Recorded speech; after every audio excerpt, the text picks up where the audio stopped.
Баршаңызға қайырлы күн, сіздермен Бауырсақ ТВ. Бүгін бір жасағаннан шығатын өте дәмді, оңай Черный принц тортын әзірлейтін боламыз. Арнама тіркелмеген болсаңыз, тіркеліп, видеоны соңына дейін көріңіз. Барлық қажетті заттарды видео астына описание бөліміне жазып қалдырамын. Мен үлкен етіп жасағандықтан барлығын 2 есе көбірек мөлшерде алдым. Ең алдымен жұмыртқамызды жарып, қанттың жартысын салып, барлығын бірге ақ көбігі шыққанша араластырып аламыз. Мен миксердің көмегімен араластырдым.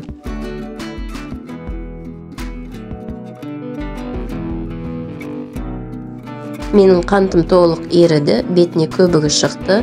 Енді бұны жеке қойып қоямын. Жеке ыдысқа айранды құйып, үстіне ас содасын қосып араластырамыз. Ас содасын араластырған уақытта бізде реакция жүреді. Айранымыз көпіршіктеніп, көтеріліп, көлемі үлкейетін болады.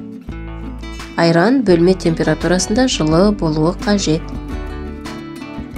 Менің жасап жатқаным 2 порция болғандықтан үлкенірек көлемде, ал видеоның описаниясында сіздерге 1 порцияның көлемін қалдырдым. Көбірек реакция қалдырсаңыздар, сіздерге міндетті түрде домалақ торт ретінде пісіріп, жинақталуын көрсететін боламын. Енді үлкенірек құрғақ тегешке құрғақ заттарды қосатын боламыз. Алдығашан електен өткізген ұн, какао ұнтағы, қопсытқыш және қанттың қалған екінші бөлігін қосатын боламыз. Барлығын дұрыстап бірге араластырып аламыз. Видеоңызға лайк басып, комментарий қалдыруды ұмытпаңыз. Енді ең басында жұмыртқа мен қантты араластырған тегешімізге өсімдік майын құямыз.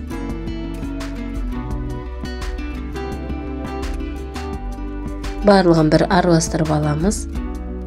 Үстіне дайындаған айранымызды құямыз. Оны да бір келкетіп араластырып алған соң, үстіне құрғақ заттарды ақырындап бөлшектеп сала бастаймыз. Менің тегешім кішірек болғандықтан үлкенірек ыдысқа ауыстырып алдым. Енді дайындап қойған құрғақ заттарды 2-3 бөлікке бөліп қосатын боламын. Барлығы бір келкі масса болуы қажет, ішінде комоктары кесек-кесек болып қалып қоймау қажет. Барлығын дұрыстап араластырып аламыз. Массамыз қою, қаймақ сияқты болады. Мен 4 бұрыш етіп үлкен торт пісіргім келді. Қамырымды 2-ге бөліп, духовкаға 180 градусқа 20-25 минут көлемінде пісіріп алатын боламын. Егер сіз 2-ге бөлмей барлық қамырды бірге пісіретін болсаңыз, 35-40 минуттай уақыт кететін болады. Коржықтарым піскенде шешіп алу оңай болу үшін бірден пергамент қағазына жайып алдым. Коржығымыз пісіп жатқан уақытта кремін әзірлеп қоямын. Ол үшін қаймақ, вареный сгущенка және қант пайдаланатын боламыз. Қаймақ пен қантты бірге араластырып қойдым. Егер қаласаңыз, қанттың орнына сахарный пудра салсаңыз болады. Вареный сгущенканы жеке қойып қойдым. Екеуін кезектестіріп жағатын боламын. Егер қаласаңыз, барлығын бірге, яғни қаймақты, қантты және вареный сгущенканы барлығын бірге араластырып дайындап қойсаңыз да болады. 25 минуттай уақыт өтті. Коржықтың дайындығын зубочисткамен өстіп тексеріп көреміз. Егерде құрғақ болса, ортасы пісті деген сөз. Тура солай екіншісінде пісіріп алдым. Енді шеттерін тегістеп, бірде етіп кесіп аламыз.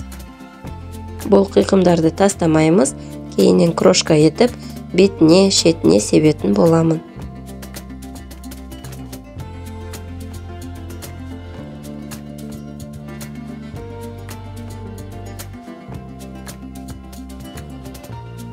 Енді тортымызды жинауға кірісеміз. Бағанағы дайындаған қаймақты кремімізді және вареный сгущенканы кезектестіріп жағамын. Өзіңіздің қалауыңыз бойынша әрлеп сәндеуіңізге болады. Біздің арнамыздан қарапайым, үй жағдайында жасалатын түрлі рецепттерді көре аласыздар. Арнамызға тіркеліп, лайк басып, комментарий қалдырып, қазақша контентті қолдай отырыңыздар. Бұл торт өте нәрлі, пропитканы қажет етпейтін сондай дәмді болып шығады.